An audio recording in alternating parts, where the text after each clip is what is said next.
The gunship bucked in the air, its hull trembling like a beast in pain.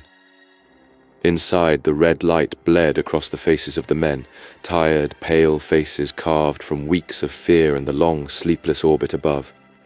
The soldier sat in silence, hands clenched around his rifle, fingers numb, eyes fixed on the floor. Drops of oil or blood pattered overhead, somewhere in the trembling mass of the thing they called a chopper. 20 seconds to drop.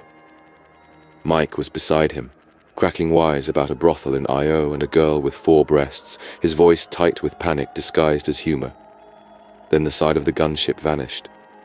Not exploded, not shattered. Vanished. The air sucked out in a howl, and Mike became a fine red mist that coated the soldier's visor. One moment laughing, the next a memory, sticky and red. 18 seconds, Tom screamed. Something had followed the blast. A slick black shape, coiled and eyeless, leapt from the edge of the torn fuselage. It wrapped around Tom's face like a lover, tail twitching, curling, and then it burrowed. It drilled. The noise was wet and slow. Tom clawed at it, fingers digging into his own eyes to get to it. He made no sound after that. 14 seconds. Marquez roared, half battle cry, half despair, and opened fire. A second too late. Something dark and angular darted through the hatch and drove a bone-colored spine into his thigh. He screamed, and then his skin began to fold back on itself, muscle bubbling. He dropped to the deck, melting like old wax. He begged for death before he was done, but the soldier had no bullets to spare. 10 seconds.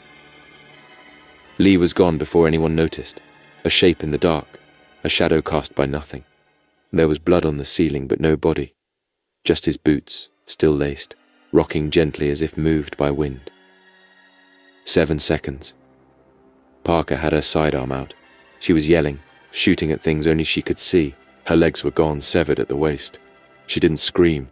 She looked at the soldier, her face pale and calm and already dead. "Run," she said, then fell apart. 5 seconds. The ground came fast, too fast. The pilot was dead, his head a hive of needles twitching with alien life. Brandt tried to take control, but the ship was no longer theirs. 2 seconds. The world struck them like a vengeful god. 1. The soldier crawled from the wreckage. The sky was ash. The ground was blood. He saw the shapes coming, heard the sounds no human should hear. And he stood anyway.